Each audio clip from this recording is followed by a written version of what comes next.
الحمدللہ رب العالمین الصلاۃ والسلام علی رسولہ الکریم وآلہ واصحابہ اجمعین وعباد اللہ الصالحین۔ السلام علیکم ورحمۃ اللہ وبرکاتہ۔ یسرنا القرآن نام کی اس آسان تفسیر کا لیسن نمبر 2.53 ہے، یعنی دوسرے سورہ کا 53rd لیسن، اور تھیم ہے سورہ بقرہ آیت نمبر 48 یعنی ورس نمبر 48۔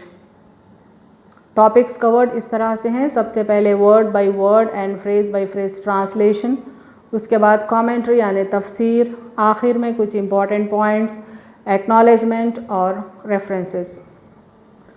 اعوذ باللہ من الشیطان الرجیم، بسم اللہ الرحمن الرحیم۔ واتقوا یوما لا تجزی نفس عن نفس شیئا ولا يقبل منها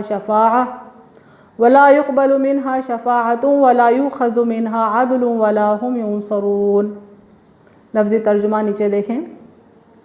واتقوا روٹ ورڈ ہے واو قاف یا سے، وا یعنی اور، اتقوا یعنی ڈرو، اور ڈرو اور پرہیز کرو، ان معنوں میں آتا ہے انگلش میں and fair.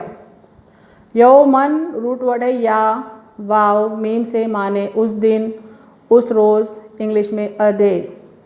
Law root word لام الف سے، معنی نہ، نہیں، انگلش میں ناٹ۔ تجزی روٹ ورڈ جیم زا یا سے، معنی بدلہ بنے گا، اویل۔ نفسن روٹ ورڈ ہے نون، فا سین سے، معنی کوئی شخص، انگلش میں اینی سول۔ عن روٹ ورڈ عین نون سے ہے، معنی سے، انگلش میں فور۔ نفسن روٹ ورڈ ہے نون، فا سین سے، معنی کسی شخص یا کوئی شخص، انگلش میں سول یا another سول۔ شیئن شین یا حمزہ سے ہے، کچھ معنوں میں آتا ہے، انگلش میں اینی تھنگ۔ ولا روٹ ورڈ لام الف سے، معنی اور نہیں، انگلش میں اینڈ ناٹ۔ یقبلو روٹ ورڈ قاف با لام سے، معنی قبول کی جائے گی، انگلش میں ول بی ایکسیپٹڈ۔ منہا روٹ ورڈ میم نون سے ہے، معنی اس سے، انگلش میں فرام اٹ۔ شفاعتن روٹ ورڈ ہے شین فا عین سے، معنی کوئی سفارش، انگلش میں اینی انٹرسیشن۔ ولا روٹ ورڈ ہے لام الف سے، معنی اور نہ، انگلش میں اینڈ ناٹ۔ یؤخذ روٹ ورڈ ہے الف خا ذا سے، معنی لیا جائے گا، انگلش میں ول بی ٹیکن۔ منہا روٹ ورڈ میم نون سے، معنی اس سے، انگلش میں فرام اٹ۔ عدل روٹ ورڈ ہے عین دال لام سے، معنی کوئی معاوضہ، انگلش میں کمپنسیشن۔ ولا روٹ ورڈ لام الف سے، معنی اور نہ، انگلش میں اینڈ ناٹ۔ ہم ہا میم سے روٹ ورڈ ہے، معنی وہ، ان کی، انگلش میں دے۔ ینصرون روٹ ورڈ ہے نون صاد را سے، مدد کی جائے گی، انگلش میں will be helped. Phrase by phrase translation Urdu میں دیکھیں۔ واتقوا یومن اور ڈرو اس دن سے، لا تجزی نفس عن نفس شیئا جس دن کوئی شخص کسی کے کام نہ آئے گا، ولا یقبل منہا شفاعۃ اور نہ اس سے کوئی سفارش قبول کی جائے گی، ولا یؤخذ منہا عدل اور نہ اس سے کوئی معاوضہ لیا جائے گا، ولا هم ینصرون اور نہ ان کی مدد کی جائے گی۔ مکمل ترجمہ نیچے دیکھیں۔ اور ڈرو اس دن سے جس دن کوئی شخص کسی کے کام نہ آئے گا، اور نہ اس سے کوئی سفارش قبول کی جائے گی، اور نہ اس سے کوئی معاوضہ لیا جائے گا، اور نہ ان کی مدد کی جائے گی۔ Phrase by phrase translation English میں دیکھیں۔ واتقوا یومن then guard yourself against a day لا تجزی نفس عن نفس شیئا when one soul shall not avail another soul ولا يقبل منها شفاعۃ nor shall intercession be accepted for her ولا يؤخذ منها عدل nor shall compensation be taken from her ولا هم ينصرون nor shall anyone be helped۔ Complete translation bottom پہ دیکھیں۔ then guard yourself against a day when one soul shall not avail another soul nor shall intercession be accepted for her nor shall compensation be taken from her, nor shall anyone be helped. تشریح کلمات یعنی interpretation of words دیکھیں. شفاعتن لفظ سفارش، اس کے معنی سفارش کے ہیں. یہ کلمہ شفاع سے ہے جس کا معنی ہے جفت یعنی ایون نمبر. ضمیمہ یعنی پیوست ہونا، کسی سے اٹیچ ہونا، کسی سے کنیکٹ ہونا، جوڑنا کے معنوں میں آتا ہے. جب کوئی شخص کسی کی سفارش کرتا ہے یعنی کسی کے لیے ریکمنڈ کرتا ہے تو اپنی آبرو اور وقار کو اس کے ساتھ ضمیمہ کرتا ہے، یعنی اپنی عزت کو، اپنی ریسپیکٹ کو رسک پہ لیتا ہے. اسی لیے سفارش کو شفاعت کہا جاتا ہے. عدل کے معنی برابری کے ہیں. انصاف کے لیے بھی عدل کا لفظ استعمال کیا جاتا ہے کیونکہ انصاف تب ہو سکتا ہے جب سب کو برابر حق مل جائے. یعنی عدل کے معنی برابری کے ہیں، انصاف کے ہیں. نیز یہ لفظ معاوضے اور فدیے کے معنوں میں بھی استعمال ہوا ہے، یعنی کمپنسیشن کے معنوں میں بھی اس لفظ کا استعمال ہوتا ہے کیونکہ معاوضہ یا فدیہ بھی اس چیز کے برابر سمجھا جاتا ہے جس کے لیے وہ دیا جا رہا ہے. تفسیر دیکھیں اس آیت کی. بنی اسرائیل یعنی یہود کو حضرت ابراہیم علیہ السلام، حضرت اسحاق علیہ السلام اور حضرت یعقوب علیہ السلام کی اولاد ہونے پر بڑا فخر تھا. وہ اس غلط فہمی میں مبتلا تھے کہ ان انبیاء کی اولاد ہونے کی وجہ سے ان کی نجات یقینی ہے اور ان بزرگوں کی شفاعت سے ان کے سارے گناہ معاف ہو جائیں گے. یعنی بنی اسرائیل کا یہ تھاٹ تھا، یہ کانسیپٹ تھا کہ ان کو ریکمینڈ کریں گے وہ پیغمبران اسلام جو جلیل القدر ہیں اور اس سے وہ اس ریکمنڈیشن سے ان کے سارے گناہ معاف ہو جائیں گے. یہ صرف بلڈ ریلیشن کی بنیاد پہ انہوں نے یہ کانسیپٹ فارم کر رکھا تھا. ان کی نظر میں ایمان اور عقیدہ کوئی ویلیو نہ رکھتا تھا. حشر کے دن تمام رابطے منقطع ہو جائیں گے اور کوئی کسی کے کام نہ آئے گا. چنانچہ ارشاد ربانی ہیں یا ایھا الناس اتقوا ربکم واخشوا یوما لا یجزی والد عن ولدہ ولا مولود ہوا جاز عن والدہ شیئا. لوگو اپنے پروردگار کے غضب سے بچو اور اس دن کا خوف کرو جس دن نہ باپ بیٹے کے اور نہ بیٹا اپنے باپ کے کچھ کام آئے گا. اس آیت میں صاف الفاظ میں بتایا جا رہا ہے کہ ریلیشنز اس دن کام نہیں آئیں گے. یہاں سمجھایا گیا، یعنی اس آیت میں سمجھایا گیا کہ دوسروں کے اعمال حسنہ کی وجہ سے اپنی بخشش کی امید رکھنا غلط ہے. یہ یاد رکھیں کہ یہ کفار کے لیے آئی ہے آیت. یہود کا عقیدہ شفاعت. لا تجزی نفس عن نفس، جس دن کوئی شخص کسی کے کام نہ آئے گا، اس پر فوکس کرتے ہیں. یہاں اس اسرائیلی عقیدے کی تردید مقصود ہے جو آج بھی جیوش انسائکلوپیڈیا میں ان الفاظ میں لکھا چلا آیا ہے کہ بہت سے لوگ اپنے اسلاف یعنی فور فادرز کے اعمال حسنہ کی بنا پر بخش دیے جائیں گے. یعنی بنی اسرائیل کا یہ عقیدہ ہے کہ وہ لوگ ان کے فور فادرز کے نیک اعمال کے سبب ان کے گناہ بخش دیے جائیں گے. ولا یقبل منہا شفاعہ، ان کی شفاعت قبول نہ ہوگی. اس آیت میں یہودیوں کے ایک اور عقیدے کی تردید ہے جس کے مطابق وہ اپنے اسلاف کی شفاعت پر یقین رکھتے ہیں. یعنی ان کے فور فادرز ان کی شفاعت کریں گے تو اللہ تعالیٰ اس ریکمنڈیشن کو ایکسیپٹ کر لے گا just because of the blood relation. یہ تھا عقیدہ یہودیوں کا اور ہے بھی آج. یعنی یہ عمل و ایمان کی بنیاد پر نہیں بلکہ نسب و نسل کی بنیاد پر ہے. یعنی ان کا جو بلڈ ریلیشن ہے اس بنیاد پر وہ اللہ تعالیٰ ان کا ریکمنڈیشن، ان کے فور فادرز کا ریکمنڈیشن ایکسیپٹ کر لے گا. یہ ان کا بیلیف ہے. چنانچہ اللہ تعالیٰ نے فرمایا ان کی شفاعت قبول نہ ہوگی. یعنی ان کے فور فادرز جو پیغمبران اسلام ہیں، ان کے اندر پیغمبران اسلام بھی موجود ہیں، ان کی شفاعت بھی یہ کفار کے حق میں قبول نہ ہوگی. ایک اور جگہ کفار کے بارے میں اللہ تعالیٰ فرماتے ہیں فَمَا تَنفَعُهُمْ شَفَاعَةُ الشَّافِعِينَ، اب سفارش کرنے والوں کی سفارش انہیں کچھ فائدہ نہ دے گی. ان آیات سے شفاعت کی نفی نہیں ہوتی. یعنی کانسیپٹ آف شفاعت کو ڈینائی نہیں کیا جا رہا ہے بلکہ شفاعت کے وجود کا تصور ملتا ہے. یعنی شفاعت کی پاسبلٹی ممکن ہے. البتہ مشرکین و کفار کے لیے کسی قسم کی شفاعت قابل قبول نہ ہوگی. یعنی یہ بات کلیئر ہونا چاہیے کہ شفاعت ڈو ایگزسٹ لیکن یہ کفار اور مشرکین کے حق میں ممکن نہیں ہے. یہود کے عقیدہ کفارہ پر روشنی ڈالیں گے. اسی آیت کے حصے پر فوکس کریں. وَلَا يُؤْخَذُ مِنْهَا عَدْلٌ، اور نہ اس سے کوئی معاوضہ لیا جائے گا.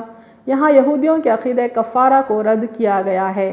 یہ نظریہ عیسائیوں کے ہاں بہت رائج ہو گیا کہ گناہ کیے جاؤ اور کفارہ دے کر انہیں بخشواؤ۔ انہیں عیسائیوں اور یہودیوں میں عقیدہ کفارہ ہے کہ کچھ گناہ ہو گیا تو ان کے چرچ جائیں گے، وہ ان کے ٹیمپل جائیں گے اور پریسٹ کو اس کا ایکویلنٹ اماؤنٹ دے دیں گے اور سمجھیں گے کہ گناہ بخشا گیا۔ خدا فرماتا ہے کسی سے کوئی معاوضہ نہیں لیا جائے گا، یعنی اس قسم کا جو کمپنسیشن ہے، اماؤنٹ دے رہے ہیں، پیمنٹ کر رہے ہیں، یہ ایکسیپٹیبل نہیں ہے اللہ کی نظر میں۔ فرماتے ہیں اللہ تعالیٰ یوم لا ينفع مال ولا بنون، اس روز نہ مال کچھ فائدہ دے گا اور نہ اولاد۔ شفاعت کفار کے لیے نہیں ہے، یہ بات کلیئر ہونی چاہیے۔ دنیا میں مجرم کی رہائی کے جتنے طریقے ہیں سب کی نفی کر دی کہ قیامت کے دن ان طریقوں میں سے کوئی طریقہ کام نہیں آئے گا۔ دنیا میں مجرم لوگ بڑے لوگوں کو پیسے دے دلا کر چھٹکارا حاصل کرتے ہیں، برائب کرتے ہیں، رشوت دیتے ہیں، لیکن ایسا کوئی معاملہ قیامت کے دن مجرم لوگوں کے لیے، کفار کے لیے نہیں ہوگا۔ بعض لوگ اس آیت سے گناہگار مومن کے لیے شفاعت کا بھی انکار کیا ہے۔ بعض لوگ کیا کرتے ہیں، اس بات کو بنیاد بنا کے گناہگار مومن کے حق میں بھی شفاعت کا انکار کرتے ہیں، جو غلط ہے۔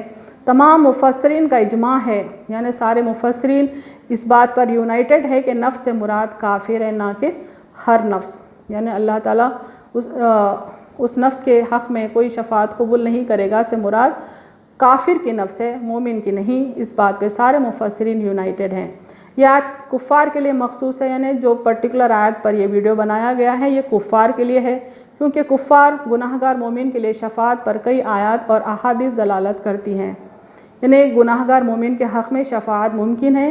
اس سلسلے میں قرآن کی آیات بھی ہیں اور کئی احادیث بھی ہیں۔ نیز آیت کا نزول یہود کے اس غلط عقیدے کے بطلان کے لیے ہوا۔ وہ سمجھتے تھے کہ ان کے اعمال اور عقیدے کیسے ہی ہوں ان کی نجات یقینی ہے، یعنی یہود کا یہ بلیف تھا کہ ان کے عقیدے کتنے ہی غلط ہوں، ان کا اعمال کیسے ہی کیوں نہ ہو، ان کی نجات ضروری ہے، چونکہ وہ پیغمبران اسلام کی اولاد ہیں۔ شفاعت صرف مومن کے لیے ہے۔ قرآن مجید میں اگر ہے کہ لا يقبل منہا شفاعہ، ان کے حق میں کوئی شفاعت قبول نہیں ہوگی، تو قرآن یہ بھی تو کہتا ہے، قرآن کہتا ہے کہ من ذا الذی یشفع عندہ الا باذنہ، یعنی اللہ کے اذن کے بغیر من ذا الذی یشفع عندہ الا باذنہ، یعنی اللہ کے اذن کے بغیر کون ہے جو کسی کی شفاعت کر سکتا ہے۔ تو اس سے پتہ ہو رہا ہے کہ یہ پاسبل ہے، لیکن اس کے لیے اللہ کے اذن چاہیے، اللہ کا حکم چاہیے، اجازت چاہیے۔ ایک حدیث میں ہے میری سفارش میری امت میں سے گناہ کبیرہ والوں کے لیے ہے۔ اس حدیث سے پتہ چلتا ہے کہ ریکمنڈیشن پاسبل ہے۔ اور ایک حدیث میں ہے اے محمد صلی اللہ علیہ وسلم اپنا سر اٹھاؤ، جو کہو وہ سنا جائے گا، جو مانگو گے وہ دیا جائے گا، جو شفاعت کرو گے قبول کی جائے گی۔ شفاعت اللہ کے حکم کے بغیر ممکن نہیں، یہ بات یقینی ہے۔ ہمارا ایمان تو ہے کہ بغیر خدا کے ارادے کے پتہ تک نہیں ہلتا، یعنی اللہ کے حکم کے بغیر تو پتہ بھی نہیں ہلتا، تو کسی کے حق میں سفارش تو ممکن ہی نہیں ہو سکتی جب تک اللہ اس کا حکم نہ دے، اجازت نہ دے۔ اللہ جل جلالہ کی مرضی کے خلاف کون سفارش کر سکتا ہے؟ خدا ہی کا رحم شفیع کے دل و زبان سے ظاہر ہوتا ہے، یہ یاد رکھیں۔ رسول اللہ صلی اللہ علیہ وسلم جس قدر زیادہ رسول اللہ صلی اللہ علیہ وسلم سے جس قدر زیادہ اللہ واسطے کی محبت ہوگی، اتنی ہی جلد شفاعت ہوگی۔ جو شفاعت رسول اللہ صلی اللہ علیہ وسلم کے قائل ہی نہیں، ممکن ہے کہ ان کو شفاعت سے حصہ نہ ملے۔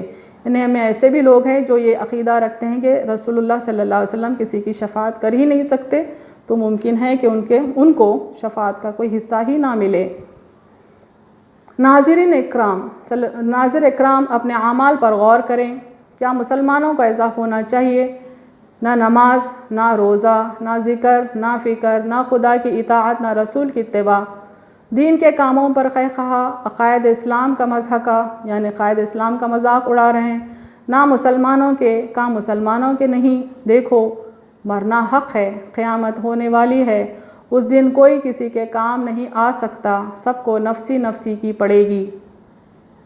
یوم یفر المرء من اخیہ وامہ وابیہ وصاحبتہ وبنیہ لکل امرئ منہم یومئذ شأن یغنیہ۔ جس روز ایسا آدمی یعنی گناہگار آدمی کافر اپنے بھائی سے، اپنی ماں سے، اپنے باپ سے اور اپنی بیوی سے اور اپنی اولاد سے بھاگے گا، ان میں ہر شخص کو اپنا ہی ایسا مشغلہ ہوگا جو اس کو اور طرف متوجہ نہ ہونے دے گا۔ یعنی حشر کے دن کافر گناہگار بندہ اپنے ماں باپ سے، اپنے بیوی بچوں سے دور بھاگے گا اور صرف اپنی ہی پریشانی میں رہے گا۔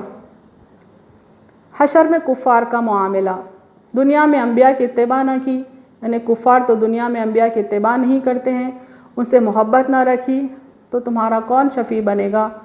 کفرانہ رویہ اختیار کرنے والوں کا شفیع کون بنے گا؟ دشمن خدا کی کون سفارش کرے گا؟ رسول خدا صلی اللہ علیہ وسلم کے نافرمانوں کے متعلق خدا کب شفاعت قبول کرتا ہے؟ ایک کی بلا دوسرا کون اپنے سر لیتا ہے؟ یہ یاد رکھیں، ہر ایک کو اپنی اپنی جواب دہی کرنی پڑے گی، ہر ایک اپنا بوجھ آپ اٹھائے گا۔ وَلَا تَزِرُ وَازِرَةٌ وِزْرَ أُخْرَىٰ وَإِن تَدْعُ مُثْقَلَةٌ إِلَىٰ حِمْلِهَا لَا يُحْمَلْ مِنْهُ شَيْءٌ وَلَوْ كَانَ ذَا قُرْبَىٰ، اور کوئی دوسرے کا بوجھ گناہ کا نہ اٹھائے گا، اور اگر کوئی بوجھ کا لدا ہوا، یعنی کوئی گناہگار کسی کو اپنا بوجھ اٹھانے کے لیے بلائے گا، تب بھی اس میں سے کچھ بھی بوجھ نہ ہٹایا جائے گا، اگرچہ وہ شخص خرابت دار ہی کیوں نہ ہو۔ اللہ تعالیٰ صاف الفاظ میں فرماتے ہیں کہ کوئی گناہگار، کوئی بندہ دوسرے کے گناہ کا بوجھ ہرگز نہ اٹھائے گا، اٹھا نہ پائے گا۔ حشر میں کفار کا معاملہ کنٹینیوٹی میں دیکھتے ہیں۔ ایمان کے بغیر سفارش اور شفاعت کا آسرا یعنی سپورٹ کا تصور کرنا ہی بیکار محض ہے۔ جب ایمان نہیں ہے تو کسی کی سفارش اور نہ ہی کسی کی شفاعت ہمارے حق میں کام آ سکتی ہے۔ قرآن میں ارشاد ہے، یا ایھا الذین آمنوا انفقوا مما رزقناکم من قبل ان یأتی یوم لا بیع فیہ ولا خلۃ ولا شفاعۃ والکافرون ھم الظالمون۔ اے ایمان والو، جو ہم نے تمہیں رزق دیا ہے اس میں سے خرچ کرو اس دن کے آنے سے پہلے جس میں نہ کوئی خرید و فروخت ہوگی اور نہ کوئی دوستی اور نہ کوئی سفارش، اور کافر وہی ظالم ہے۔ یعنی حشر کے دن سفارش، دوستی، خرید و فروخت یہ چیزیں کام نہیں آئے گی، اور خاص طور پر کافر کو اللہ تعالیٰ ظالم کہہ رہے ہیں کیونکہ ان کے حق میں تو بالکل ہی کوئی سفارش کسی کی کام نہیں آئے گی۔ قُلْ مَن بِيَدِهِ مَلَكُوتُ كُلِّ شَيْءٍ وَهُوَ يُجِيرُ وَلَا يُجَارُ عَلَيْهِ إِن كُنتُمْ تَعْلَمُونَ۔ آپ ان سے یہ بھی کہیے کہ اچھا وہ کون ہے جس کے ہاتھ میں تمام چیزوں کا اختیار ہے اور وہ پناہ دیتا ہے اور اس کے مقابلے میں کوئی کسی کو پناہ نہیں دے سکتا اگر تم کو کچھ خبر ہے۔ یعنی ظاہر ہے کہ اللہ تعالیٰ کسی کافر کو اس دن پناہ نہیں دے گا۔ It is very much clear. کفار کی کوئی مدد نہ کی جائے گی، کوئی ان کا حمایتی نہ ہوگا، خرابتیں کٹ جائیں گی، جہ و حشم جاتا رہے گا، یعنی ان کا جو بھی آؤٹ لک تھا، انرجیز تھے، کیپیسٹیز تھے، سب جاتے رہیں گے۔ کسی کے دل میں ان کے لیے رحم نہ رہے گا، نہ خود ان میں کوئی قوت رہے گی۔ مَا لَكُمْ لَا تَنَاصَرُونَ بَلْ هُمُ الْيَوْمَ مُسْتَسْلِمُونَ وَأَقْبَلَ بَعْضُهُمْ عَلَىٰ بَعْضٍ يَتَسَاءَلُونَ۔ کہ اب تم کو کیا ہوا، ایک دوسرے کی مدد نہیں کرتے، بلکہ وہ سب کے سب اس روز سر جھکائے کھڑے ہوں گے اور وہ ایک دوسرے کی طرف متوجہ ہو کر سوال یعنی اختلاف کرنے لگیں گے۔ یعنی گناہ گار بندے، کافر اور مشرک ایک دوسرے کی مدد نہیں کریں گے، بلکہ اللہ کے آگے اپنے گناہوں پر شرمندہ ہو کر سر جھکائے ٹھہرے ہوں گے، اور اگر کچھ بات کریں گے بھی تو آپس میں وہ اختلاف کریں گے۔ مسئلہ شفاعت، متعدد قرآنی آیات میں مسئلہ شفاعت کو بیان کیا گیا ہے جنہیں باہم مربوط کرنے سے ایک واضح اصول سامنے آتا ہے۔ یعنی جو کانسیپٹ آف شفاعت ہے اس سلسلے میں قرآن کی کئی آیتیں ہیں، ہم اگر ان کو کنٹینیوٹی میں دیکھیں تو ہم کو شفاعت سے ریلیٹڈ رولز سمجھ میں آ جائیں گے۔ شفاعت صرف اللہ سے مخصوص ہے، یہ پہلی بات ہے۔ بعض آیات سے یہ بات واضح ہے کہ شفاعت صرف اللہ تعالیٰ ہی سے مخصوص ہے اور شفاعت کرنا بنیادی طور پر اسی کا کام ہے۔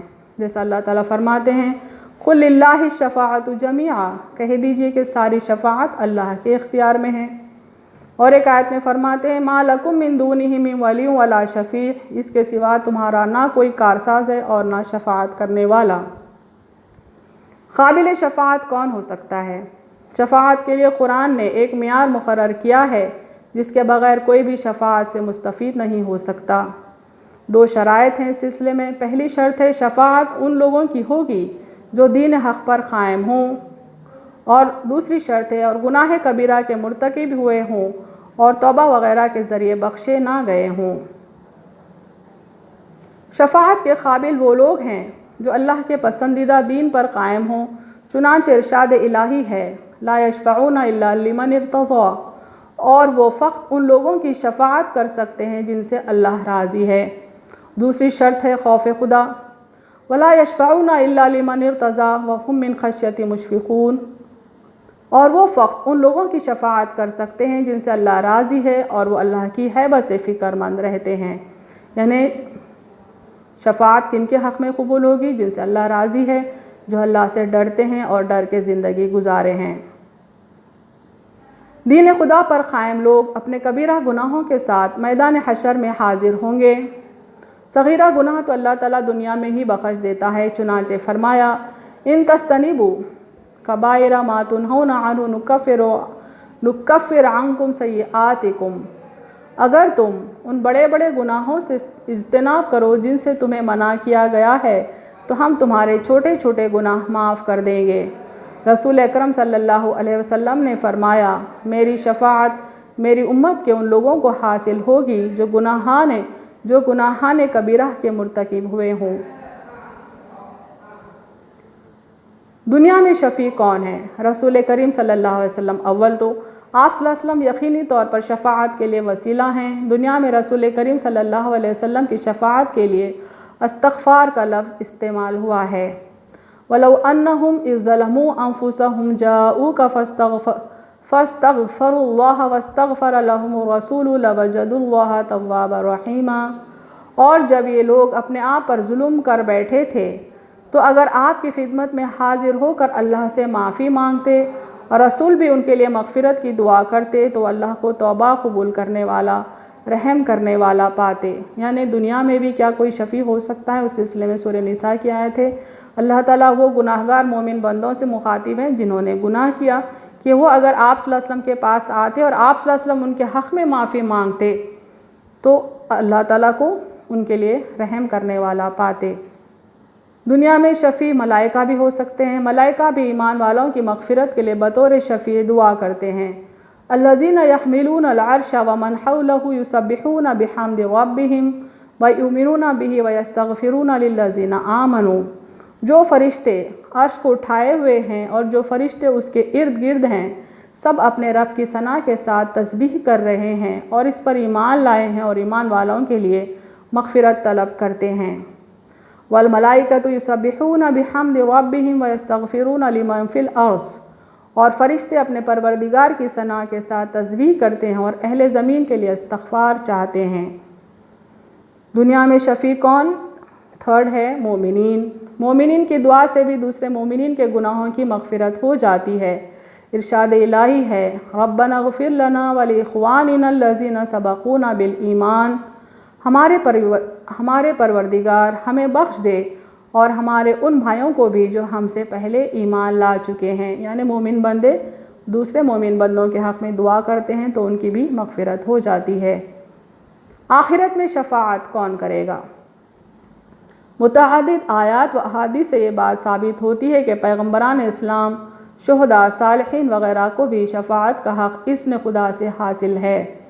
یومئذ لا تنفع الشفاعۃ الا من اذن لہ الرحمن ورضی لہ قولا، اس روز شفاعت کسی کو فائدہ نہ دے گی سوائے اس کے جسے رحمان اجازت دے اور اس کی بات کو پسند کرے۔ لا یملکون الشفاعۃ الا من اتخذ عند الرحمن عہدا، کسی کو شفاعت کا اختیار نہ ہوگا سوائے اس کے جس نے رحمان سے عہد لیا ہو۔ یعنی شفاعت دوسروں کے حق میں کرنے کے لیے ضروری ہے کہ اس کو اللہ کی اجازت ملے، یہ کمپلسری ہے۔ آخرت میں شفیع کون ہو سکتا ہے؟ کون کون سے پاسبلٹیز ہیں؟ یہاں سمری دکھائی جا رہی ہے۔ لفظ شفاعت بروز محشر ہونے والی سفارش کے لیے خاص طور پہ استعمال ہوا ہے۔ متعدد قرآنی آیات و احادیث سے ظاہر ہوتا ہے کہ حشر کے دن درج ذیل ہستیوں کی شفاعت قبول ہوگی۔ پہلے انبیاء علیہ السلام، دوسرے ہیں ائمہ طاہرین و صالحین، تیسرے ملائکہ، چوتھے شہداء۔ ایک نوٹ دیکھیں، اس کی تفصیل آگے کے سبق میں حوالہ جات کے ساتھ بیان کی گئی ہے۔ یعنی یہ جو سمری ہے، یہ جو باتیں ہیں، اس کی تفصیل قرآنی آیات اور احادیث کے ریفرنسز کے ساتھ اس کے بعد والے ویڈیو میں بیان کی گئی ہے۔ امپورٹنٹ پوائنٹس دیکھیں اس لیسن کے۔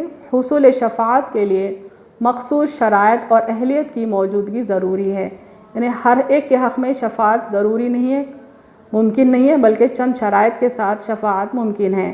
آخرت میں شفاعت کی نعمت سے فقط مسلمان ہی بہرہ مند ہو سکتا ہے، یعنی آخرت میں حشر میں کفار مشرکین کے لیے کوئی شفاعت نہیں، صرف مسلمان کے لیے شفاعت پاسبل ہے۔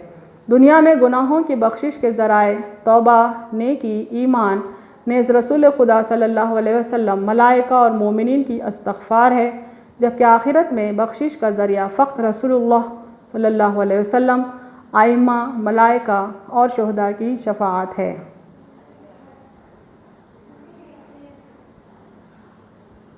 وآخر دعوانا ان الحمد للہ رب العالمین۔